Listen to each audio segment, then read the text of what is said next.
You ever think your morning's gonna start normal until you're running barefoot through the snow, chasing after a bunch of lunatics who just chained your 5-year-old daughter to a tree? Yeah, that was me 2 winters ago, and let me tell you, it wasn't the HOA rules or the late fees that made my blood run cold. It was the look on my little girl's face as those men dragged her, in nothing but her pink pajamas, through the whiteout toward the woods behind our house. They didn't even care that Sophia was crying for me, boots slipping, her little hands outstretched. All I could do was scream her name, Sophia, and try not to lose it as Margaret, our HOA president, marched behind them like she was leading some kind of twisted parade. She's violated noise ordinances for the last time, Margaret snapped, waving this ridiculous folder stuffed with complaint forms and made-up rules, like she was Judge Judy and the Grim Reaper rolled into one. Now, let me back up a second so you get the full picture. We'd only lived in Willowbrook Estates a few months.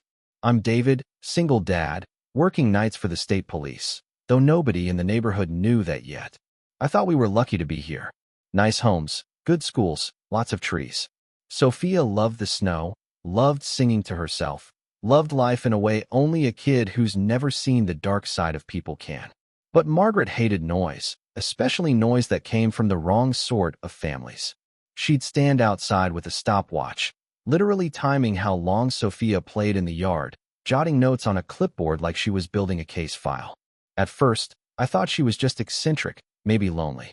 Then she started sending warnings, fines for everything from loud giggling to unauthorized snowmen. We laughed it off. Big mistake.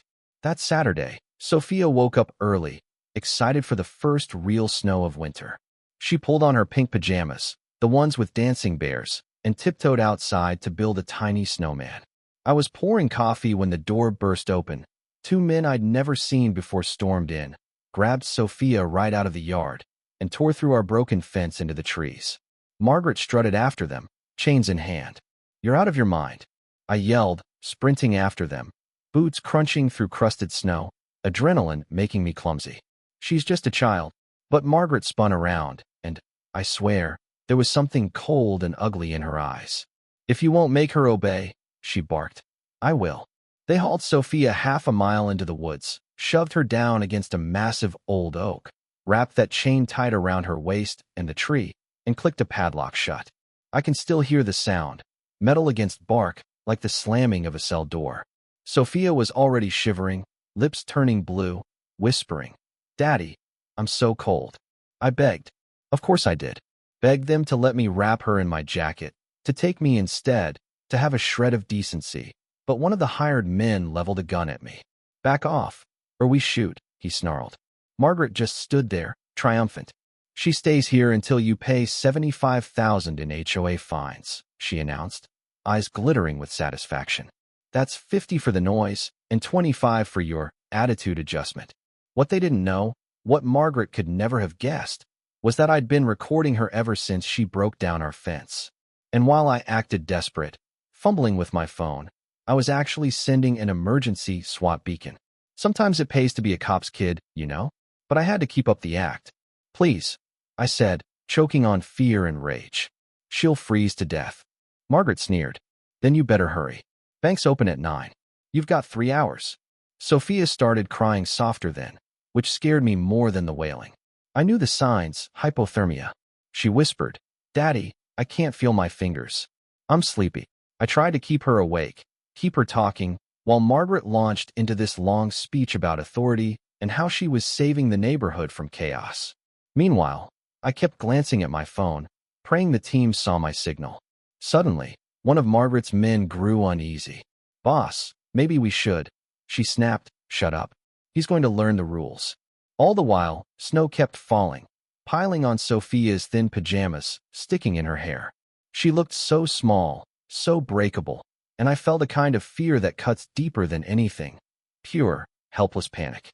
Then, from somewhere distant, came the low, unmistakable thrum of helicopter blades. The sound grew louder, and Margaret's composure started to crack. "What is that?" she hissed. I let a little smile slip. "Sounds like the cavalry, Margaret." 3 black helicopters appeared over the trees, spotlights cutting through the snow. Loudspeakers roared, "State Police SWAT. You are surrounded. Release the child immediately." Margaret's men bolted. Swat poured in, 20 strong, guns raised, helmets gleaming in the lights. Margaret tried to protest, but my badge came out. Lieutenant Martinez, State Police. You're all under arrest. In seconds, it was over. Margaret dropped the key, hands shaking so bad she couldn't speak. My team rushed to Sophia, unlocked the chain, wrapped her in blankets. I scooped her up, held her close. "Daddy, are you mad at me?" she whispered. "Never, baby. You're safe now. You did nothing wrong." They flew her to the hospital, sirens wailing, while Margaret and her cronies sat cuffed in the snow, faces blank with disbelief. At the hospital, the doctors worked fast. Another 10 minutes, and she might have been gone, the ER doc told me. "You got here just in time." And as Sophia recovered, the real story began to unravel. My team searched Margaret's house, found folders on every family, fake legal docs, even surveillance photos of Sophia playing in our backyard. Turns out, Margaret had been targeting single parents, minorities, anyone who didn't fit her vision of perfection. She had a crew: Robert Hayes, who bought the chains, Sarah Mitchell, who picked the spot in the woods, Tom Bradley, who hired the muscle. All of them claimed they thought it was official. Margaret had even forged court orders. The group chat records were damning.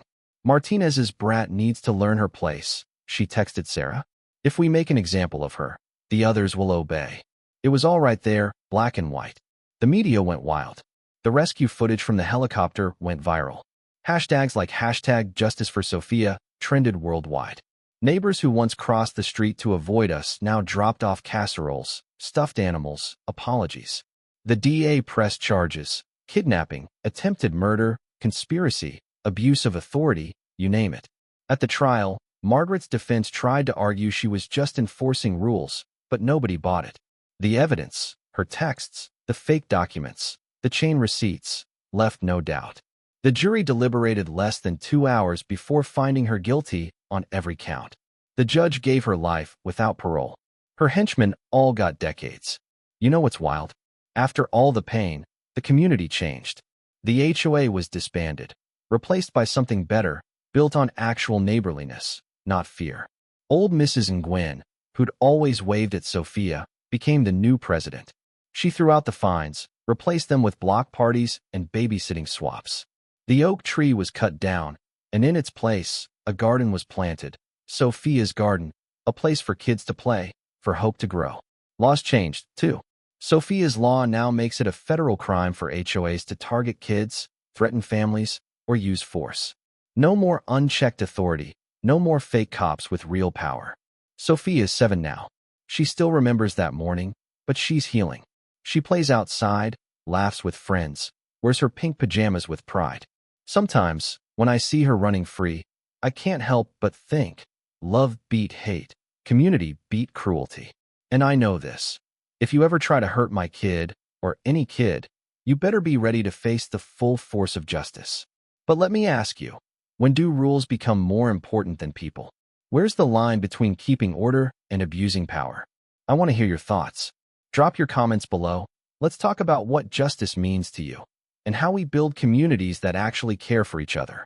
If you believe in standing up for what's right, share this story.